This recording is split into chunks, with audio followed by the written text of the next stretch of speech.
What's good, YouTube? Once again, it's the one and only OG Hollywood coming back at you with another edition of the Ferguson Chronicles. Bringing it to you live from the day room, to the streets, to the living room. In this case, I'm bringing it to you from the one and only OG Percy's dungeon. Let's go. Okay. So, it's like I always, before I get started, I must tell you a little bit about me. Did 10 years on that Ferguson Unit, running in and out of those day rooms, down those hallways. Met a lot of guys in my 10-year tenure on Ferguson. Some I was good with, some I wasn't. Some I met, some I didn't meet. And today, this is a guy that I've never met. However, we still did time on the Ferguson Unit. He's here today to tell his story and his time spent on the Ferguson Unit. So without further ado, I'll allow him to introduce himself. Okay, man. I'm OG Percy, show no mercy. That's the way my daddy cursed me, man. Y'all can join my movie, man, the Tales from a Crip, man, or y'all can join me every Sunday morning at the True Testament. OG Percy, man, the Prophet Percy, man. So Percy, man, let me ask this. So if you don't mind, man, tell the viewers, man, what led to the prison, man, and when did you land on that Ferguson Unit? What led me to prison, man, I got pulled over, man. I got hit with a possession of a controlled substance with the intent to deliver a manufactured drug, man, 200 to 400 grams of crack cocaine, man. I ended up getting a slap on the wrist, man, getting sent to Ferguson. That's how I ended up on the Ferguson Unit with a 5-year sentence. So, man, I know we all have different experience on that Ferguson Unit, man, when we get off at the gate at that back bus. When we get out the gate at the back bus, man, and we all go through different mental thoughts in our mind, man, because we've heard so much about this unit, right? Right. So go ahead and give the viewers what was going through OG Percy Have No Mercy's mind when you got off the gate. This is it. You finally made it to the big leagues. Ain't no turning back. You here now. Keep your head up and your chest out. That's how I felt when I walked through there. Butterflies in my stomach. Yeah. So as you entered the hallways of the Ferguson Unit, man, what were the sights and sounds like, bro? Different from anything that you've heard in a jailhouse or any other state jail or any other facility, man. The smell different, the presence is different. It's a whole different world off inside of there. A whole different world. And it's been there before I got there. So, let's talk about the first time you took that walk down that long hallway and you was headed to your block. By the way, what privilege or honor should I say block you landed on? I ended up on H block. That was my first. My first stomping ground. H block, man. The hood.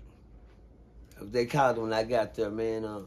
The hood, man. As soon as I walked on the block, I threw my bags in the house and I ran downstairs and I went down there and I looked for the things that Ferguson had to offer. You dig what I'm saying? And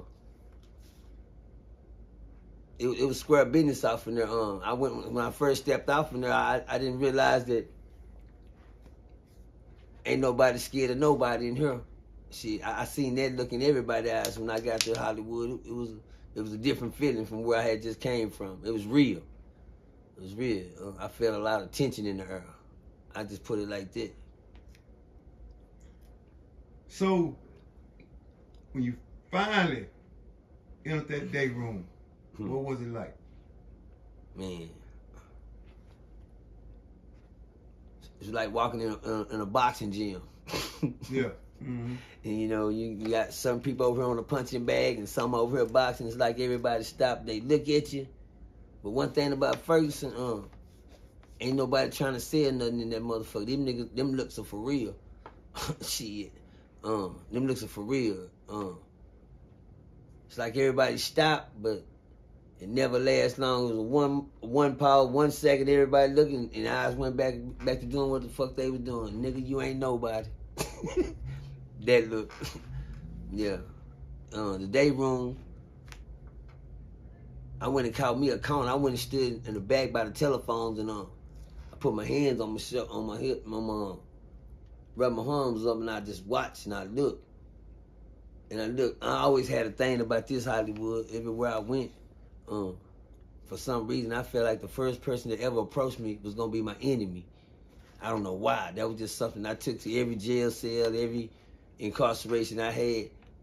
Any nigga that approached me, check him off the rip. You know what I'm saying? Cause I ain't said nothing. Cause my thing, if I don't say nothing to you, nigga, don't say nothing to me. You know, and I was scary. Yeah, and that was me. So, when you finally got a chance to interact with the inmates in the day room, how was that? When I first got a chance to interact, as in a physical interact. No, just interact. Oh period. yeah, just man, it was like, niggas was introducing me to people that I didn't know. They was introducing me to people like, shout out to the boy homie Nate boy. Shout out to the homie KB, R.I.P. KB, man. Shout out to 103rd Shug. Shout out to P.O.P. Shout out to Big Tay, man. Shout out to Mun, he just left. Shout out to Big Mun, R.I.P. Big Mun. They was introducing me to cats, man. When I started interacting, I interacted with the niggas that fuck with me that knew me before I got there, like Mun. And niggas I ain't seen, they like, you be like, you who? I'm Nate boy. Nate boy? Nate boy with the braids in his head, with the little bow breaths on everything. Now you bald head, nigga, I can't tell you from nobody else. But this where they been in this penitentiary for years. 10, 11 years. Nigga talking 13 years, 12 years. I'm like, God damn. I get scared when I just heard how long these niggas already been down here. Shit, nigga. Shh. I got 5 years. Yeah. That's something you supposed to whisper, nigga. Yeah. When you on a unit like that, don't walk. Yeah, but Hollywood Ferguson was the tension, the stench in the air in Ferguson, man, is so thick, homie. You gotta live according to how the atmosphere is flowing, brother. It's real. The stench is thick. I mean, you can smell the fear, you can smell the anger, you can smell these niggas ain't playing. You can look in the eyes, that nigga ain't nobody. You go to the county jail, you walk in there, nigga, hey, Percy, what's up, nigga? What's up, ho? You walk on Ferguson, oh, that's Percy. So, niggas go back playing dumb. You hear me? Nigga, you ain't nobody. Nigga, you trying to find a friend, ain't nobody trying to make no friends. But my thing was to shut up. I was taught the only way to survive in this penitentiary, man, ears and eyes, man. Ears and eyes. I was taught that, and this was a good place to put this shit in effect on Ferguson. Ears and eyes, nigga. This right here, gonna get you killed in here. This right here, gonna let everybody know what you about in here. This right here, niggas gonna figure out who you is, what you about, just by when you open your mouth. If you don't say nothing, stay in your lane, get out the way, and pay attention. I did a lot of paying attention before I opened my mouth on Ferguson. So, let's talk about that. Finally, that first physical altercation. How did that turn out? Oh, it was real light. It was real light. Shout out to my nigga Nate boy.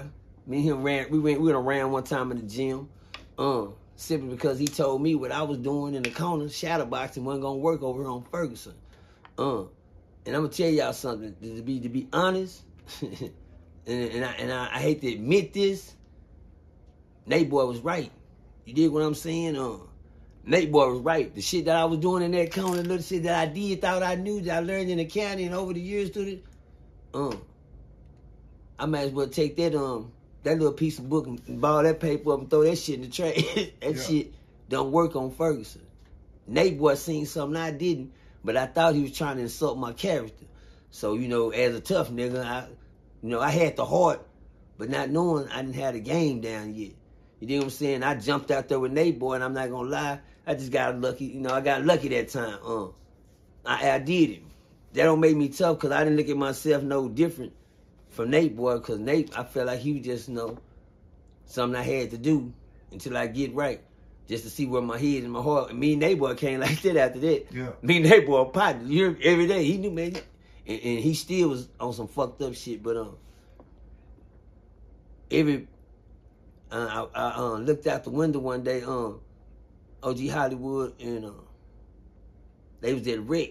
And I was looking out the window, and I seen niggas working the shower shoes, and I said, "Ooh, shit." And I said to myself, I don't know none of that shit. Yeah. Keep it 100. I was like, God damn. I was saying to myself, man, I don't know none of that. I don't know none of that shit. You dig what I'm saying? Please leave a message after the tone.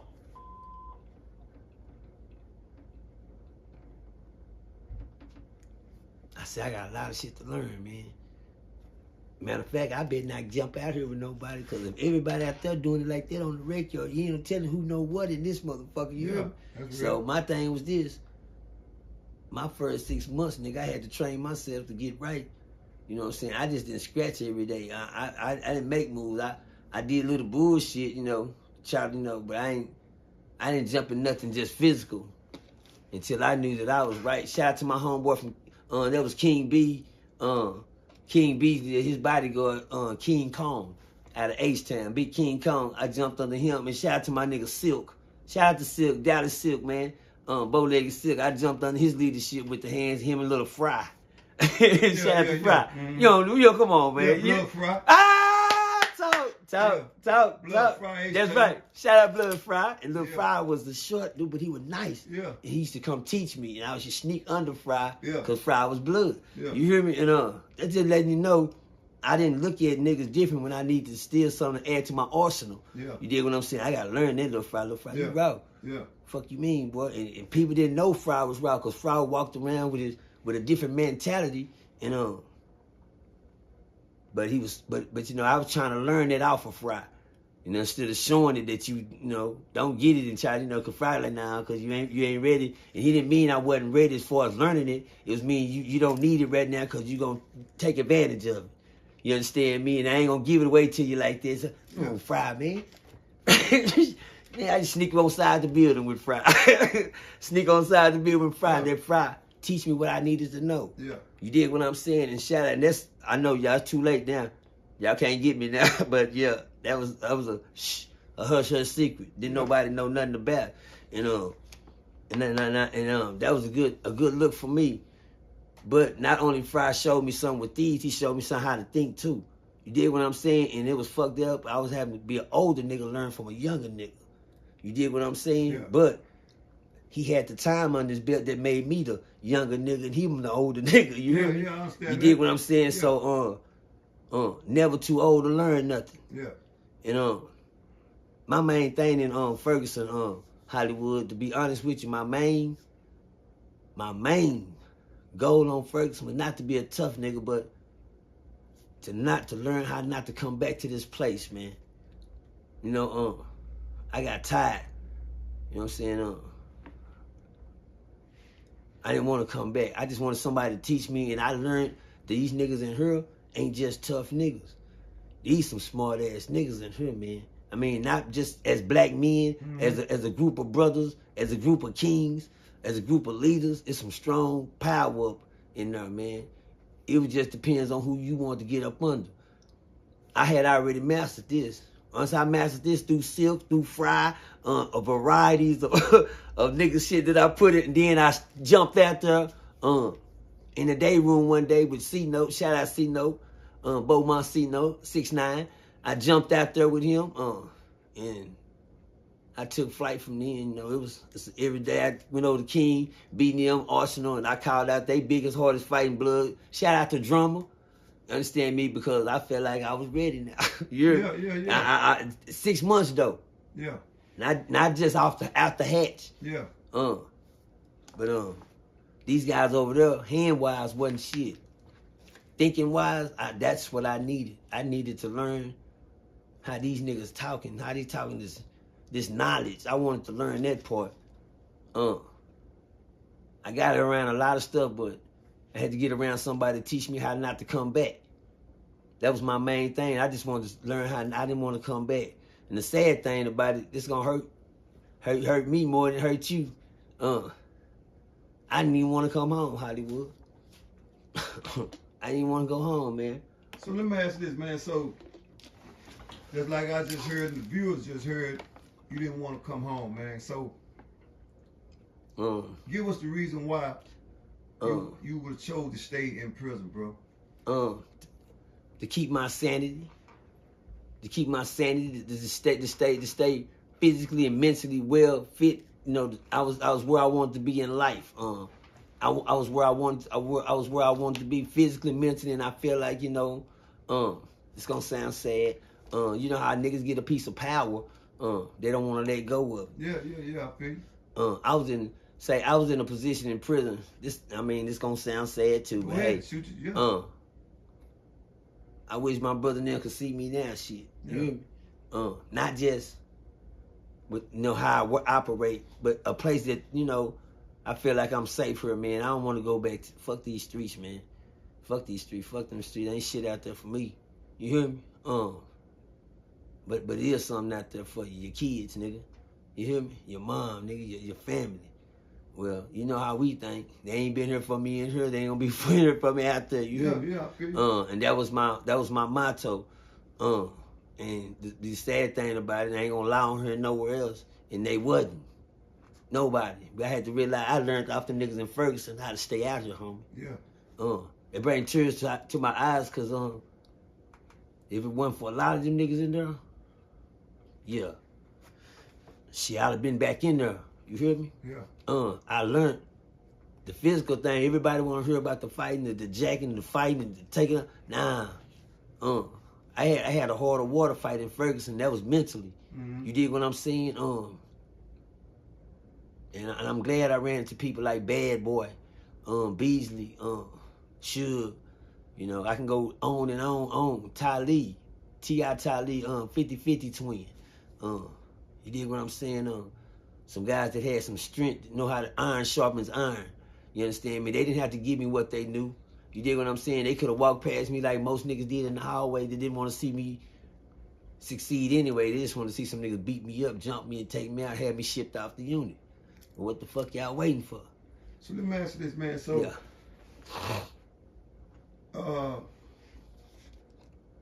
how many stints have you been to prison, man?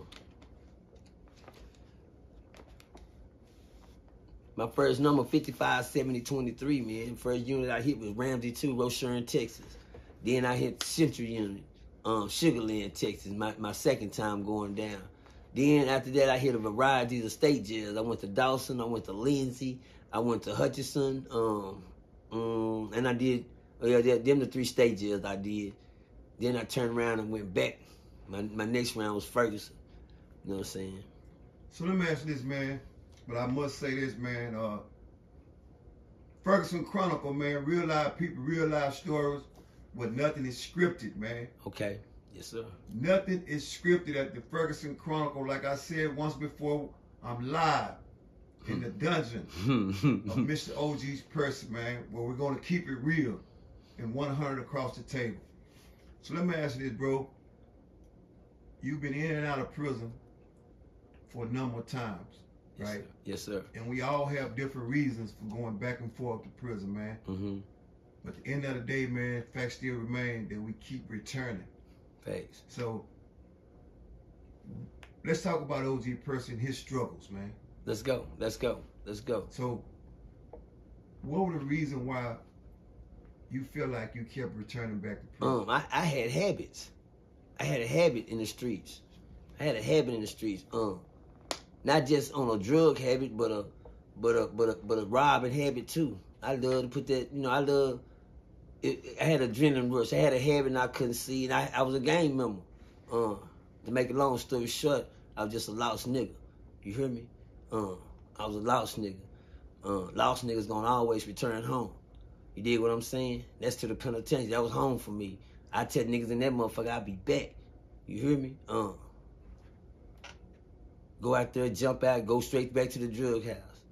Nigga work, you know what I'm saying?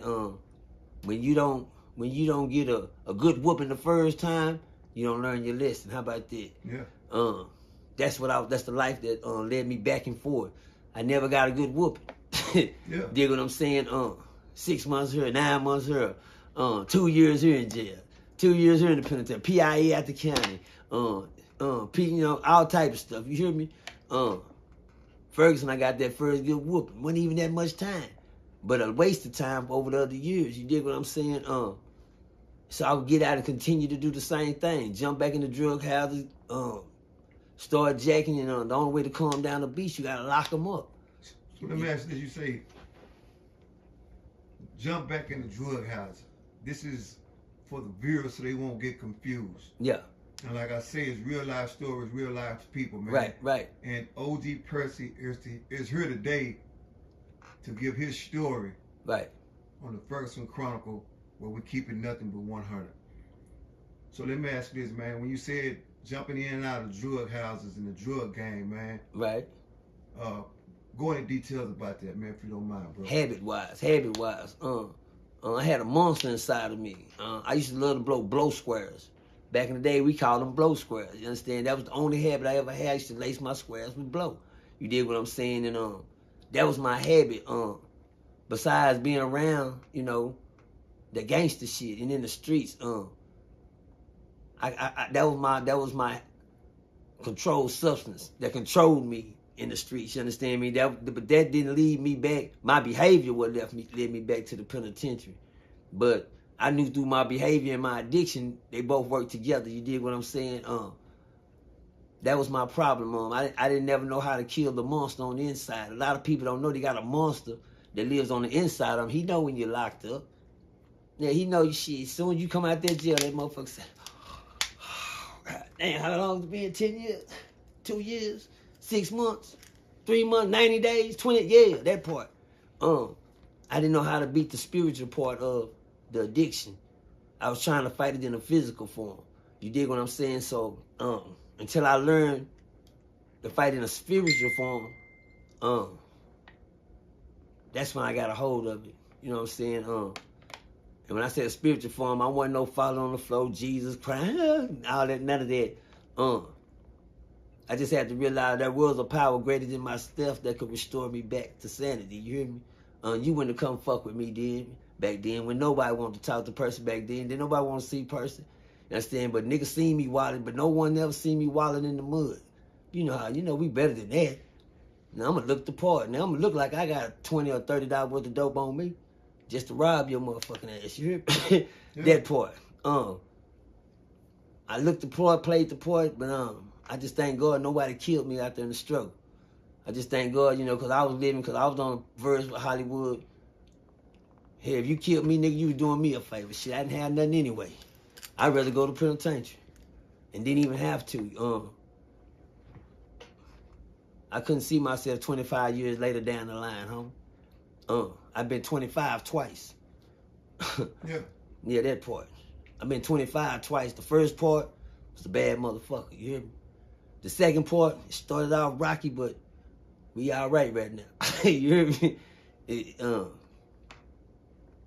And I thank God that I made it to a second, two. I'm working on my third 25 right now, y'all. Working on my third 25.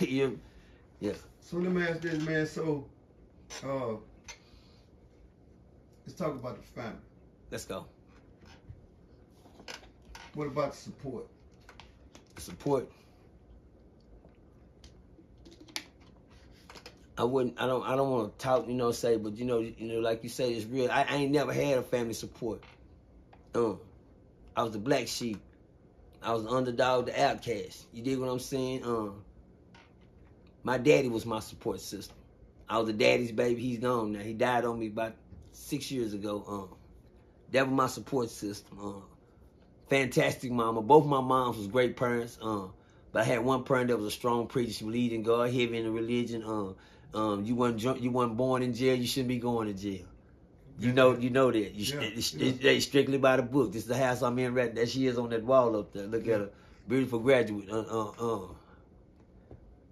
Daddy, son, You gonna do the crime, you better do it right. Yeah. That was that. If you gonna do it right, son. But other than that, stay. Come on now.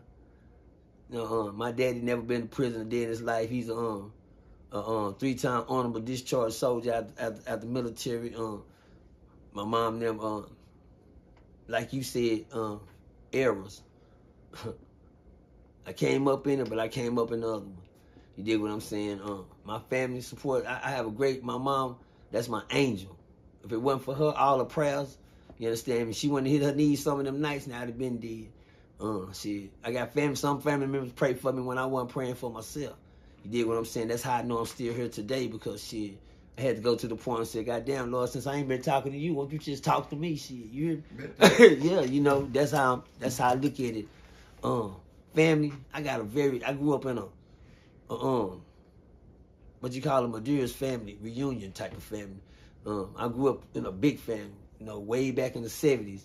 And, you know, everybody came in their high heel boots and their afros, and everybody danced around, you know, everybody passing out their dollars and the money to the kids, and, you know, we was having it, but they gone. I watched the whole generation of a family die off. I had one auntie left out of all my daddy's family, you know what I'm saying? I used to walk in the living room, they said, oh, there's a little black boy, go ahead, get it. And I had the robot for him, you know, break it down, you know, in the living room, you know, and then they cheered you on, they threw you money. Big families, they gone. When I came home from prison, you know, if I could skip up, go ahead. I didn't have no family. I lost everything in the penitentiary. I had everything before I left. I had family, cars, girl, a wife, 5 kids by a beautiful girl, nice house right here on Reef Drive, nice car, and she had her own, and I went home, I left, I came to prison, I came home, I had nothing.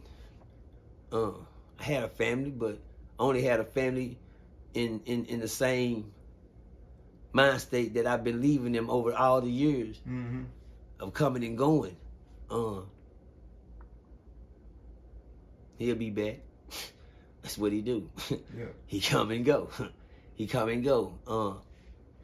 When I had actually made up in my mind this time, I ain't never going back to the penitentiary. I don't have to. My partner and them don't want me. They gonna come out here. Why would I go back? My partner and them not coming back. I met partners in there. Anybody that can spiritually reach you, mentally reach you is a real friend. And you know they not playing you like a puppet on a string. That was my best vow that I could ever say to myself, don't go back, Percy. Family expected me to be back because that's my M.O. to the family. That's what, I mean, you know how many times he done said that? You get that look, that feeling. But my job this time wasn't to show them shit. That's what had been happening to me all the times, going and coming, trying to prove to somebody else, that's family, that I ain't going back. I let them down all the time. One thing I had never did was promise myself. I had never gave myself a chance. You dig what I'm saying? I came out that motherfucker, my head up, my chest out the same way I walked in. You hear me? If I could do it in there, when I talked to that old man, he told me what I needed to survive out here in this world. I feel like Ferguson did the best thing for me in my life, and I'm sorry I had to go through that little rain out, but it was the best thing for me. I don't wish Ferguson for nobody. You dig what I'm saying? So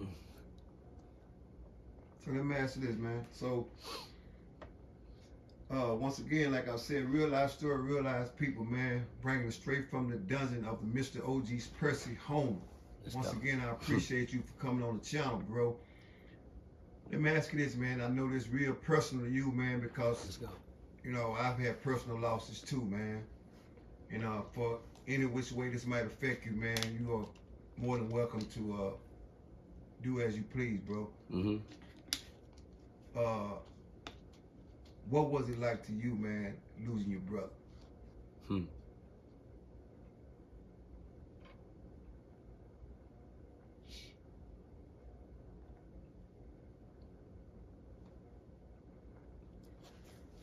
Horrifying.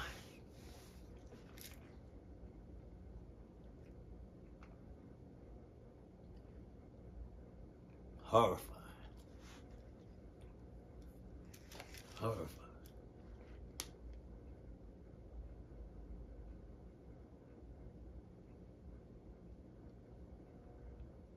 shit, the worst feeling in the world. I ain't never been that tough.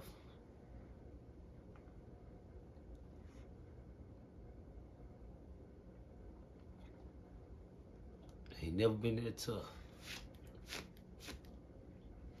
Horrifying to lose big brother. Took a shit. Shit took a lot out of me.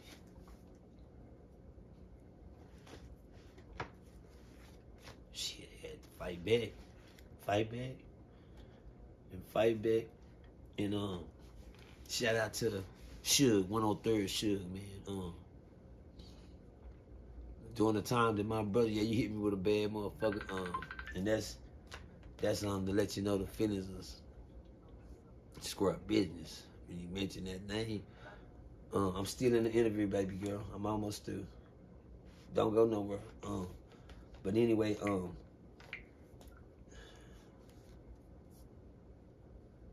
my brother was murdered that time. I was down and I was going through it. Shout out to 103rd Shook, man. He showed up on the scene, not even out of no, how can I say it, publicity stunt. Nigga didn't show up to try to be seen or nothing. He didn't know what was going on. He just knew that was Percy. And, you know, out of all the people in the world, you dig what I'm saying? Felt a nigga grab me. I mean, when I rode up on the scene and seen my brother still laying up in that car in the situation that he was in, shit was horrifying, man.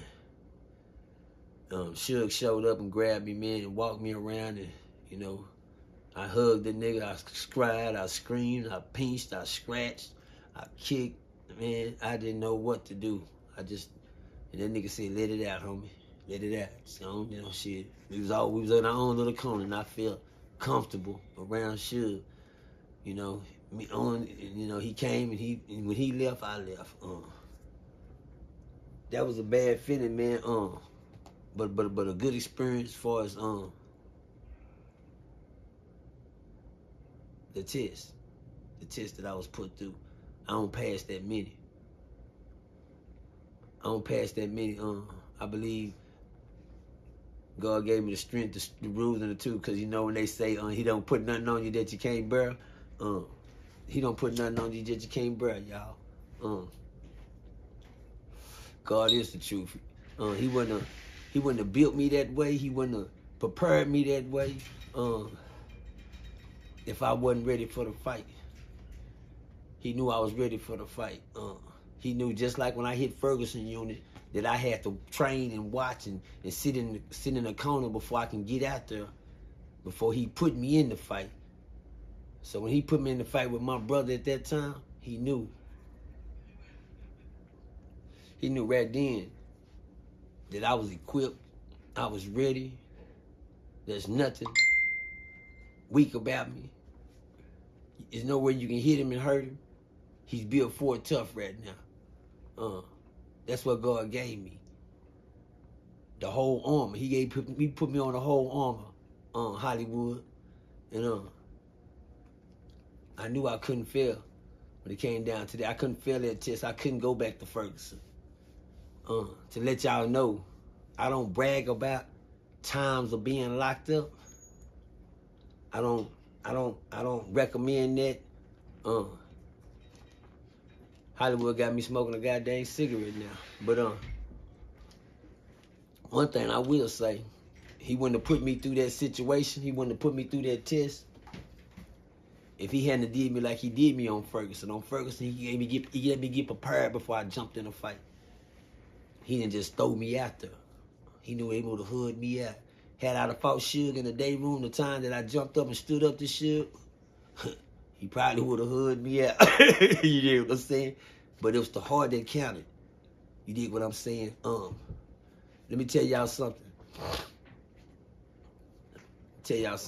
We don't brag about, you know, Hollywood just asked me how many times I've been to prison.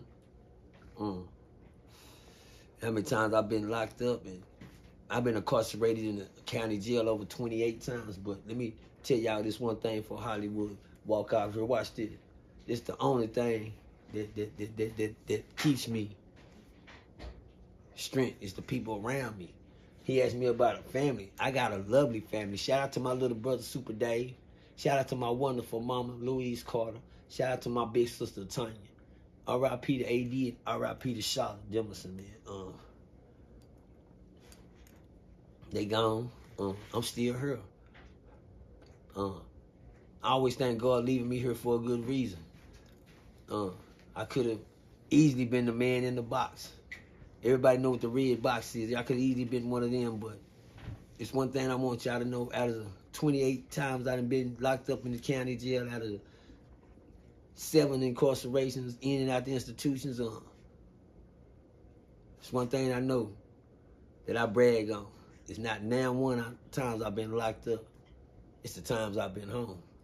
I've been home 11 years.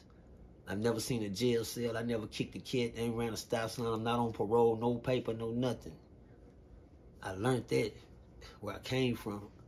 I ain't gonna put that on Ferguson. I'm gonna put that around the men, the kings that God put me around when I was on Ferguson. You dig what I'm saying? I owe that to them. You know what I'm saying? And I owe it to God. I owe it all to God, first of all. And I owe it to the iron that sharpens iron. I owe it to them. So let me ask this person. So a lot of people wonder, right? Talk to me. Who is Percy? Percy is Percy is the true testament. Percy is the true testament. Percy is a walking, living Bible. I did my homework. Found out what God got His purpose for me as. A lot of people don't agree to it. I had to make sure it was God from the beginning. God called me out and told me to do something one time, Hollywood. And He said, go to the corner and call a prayer circle on Miller and Berry. I was like, oh, hell no, God. You're not gonna have me sitting out there looking like one of them old preachers with the horn, the unicorn out there preaching and yelling and screaming. Come on, God, don't do me like that. But it wasn't about God doing me like nothing. It was about obedience to God. Would you do this for God? I did it. I showed up on the corner and God said, well, you down here? I said, well, I came like you told me, God. And it was a walk in the spirit that day. And He said, well, do like you always do. I like, what? He said, go live. I like, oh, hell no. I ain't finna let no nigga see me out here on no corner. Yeah. Talking about come pray and shit. Now, come on, God, don't do me like that, God. And I did it. I had to be obedient. I went live. First person showed up. Shout out to my homie gangbanging for Bishop Felton Jenkins. I like, Bishop Felton, I seen you on your live, brother. I came down here to join you. I like, okay, that's cool. Where everybody, it's just me. You know what I'm saying? I didn't. A guy pulled up in a Suburban, had a lot of good music in it. He pulled up playing Yolanda Adams. I like, damn, we don't even need a system. I mean, this nigga, he let his windows down. The music came out perfectly clear. We stood out there for a while, and then it looked like Noah in the Ark. People started putting up like a parade. I was like, oh, hell no, God. This can't be true. Well, it's God's power. And they pulled up Crips, Bloods, kids, everything. And we had the biggest prayer circle ever to form on that corner. That was one move that God showed me that what I'm calling you to do is real to do. Now, what you want me to do, man? Be yourself. Deliver the message. I'm building a different army of peoples, of soldiers. I said, oh, hell no, I ain't no preacher. I didn't ask you to be a preacher. I asked you to be a messenger. You don't got to be a bishop or overseer or none of the titles. Just be the messenger. I said, that's kind of slick, God. Now, how you want me to do it? Just tell your story. He said, I done took you through enough. All that time you thought you were just wasting all them years that you were doing this and doing that, that's your Bible. That's your Bible. So let me ask this, man. So, like I say, man, we real live people, real live stories, nothing scripted at the Ferguson Chronicle, man. And today, we keeping it past 100.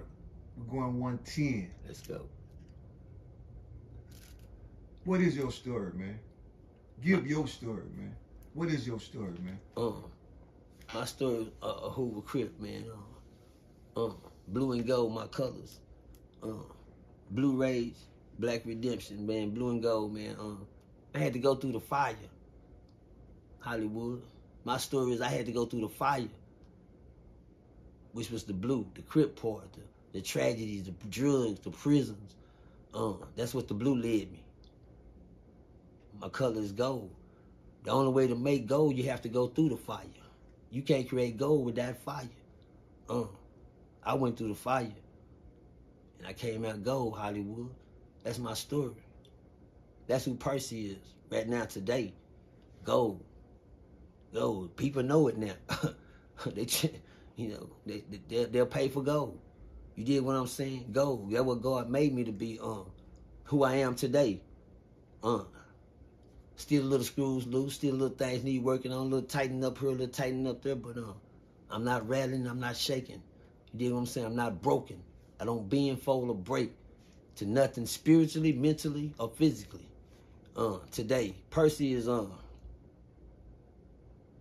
new creature, if you want to say it like that. A new creature that know who he is today, and knowing wasting time behind bars was just a waste of life. But God said that's your story. The Bible has a lot of great stories in it that save people. That's what the Bible is meant to be. The True Testament, the Old Testament, me, the New Testament, the Old Testament. Everybody's read the New Testament and the Old Testament, but they never read the True Testament, which is me. My stories. Just like that Bible got stories that'll save your soul, I got stories that'll save people's souls. You dig what I'm saying? So I use them stories not to hinder, encourage violence, anything else, but to save a soul, man. That's who I am, Hollywood. So let me ask you this, man, because first and foremost, I'd like to say, man, that I commend you, man. You got a lot of knowledge, man, a lot of wisdom to share with the people, man. And you are an inspirer, man. I got to give it to you, bro. And I've never met you, but from seeing what I've seen today, and the way you articulate the words, I have nothing to say, but I salute that, man. And like I said, we always keep it real here at the Ferguson Chronicle, and I appreciate you for keeping it real like you have been. If you could give any advice, man, to anyone, people that might be listening to OG Percy, what would your advice be, bro?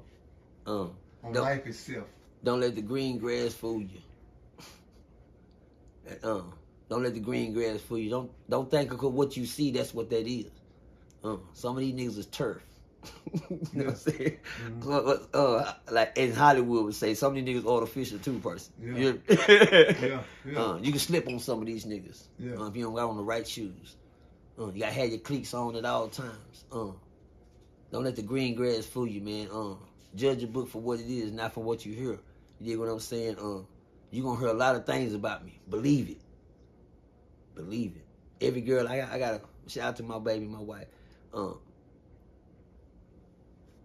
If she would have went by what she heard, she'd never been with me. I tell people, believe what you hear, but most of all, believe what you see. You dig what I'm saying? I love when you hear things about me. You gonna hear it. He this, he that, he this. Yeah, I probably have been there. I probably was there. I never been a bitch, punk, or a hoe, though. Yeah. Besides them three. I never been them three. Yeah. But other than that, I let my walk speak for me. Not reacting to AD's death. That's who I am today. How about that? Not reacting to my brother's death. That's who I am today. If you caught me on that first 25, I went on and took the other 50. Yeah. You hear me? I gave away the other 50 years. But thank God, I'm not who I used to be. And shit, I look good for what I've been through. Yeah. That part. So, man, I mean, I hate to get back to this, but Let's go. I want to do this, man, because I know how important it is for people to know what people meant to you and to be taken away from you, right? Right. So if you could tell your brother one thing, or if you could see him again, what would you tell him then? What would you tell him now that you didn't tell him then? Nothing. Nothing.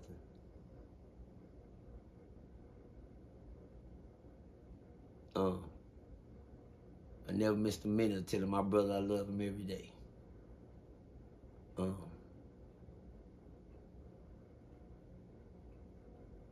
never missed nothing with him as a brother, you know. I never missed nothing. We was that tight. There's nothing I missed that I could say, shit, if I just had one more chance. It's only one thing I just wish he, would have listened that night to say, hey, you right, Percy. I ain't going to that club. I had matter of fact, Hollywood is still hanging up on this side of the room, a suit ready. I had it hanging up over there, and that suit had been hanging up, waiting for my brother to come home because we was going to church the next day to hear my mom preach.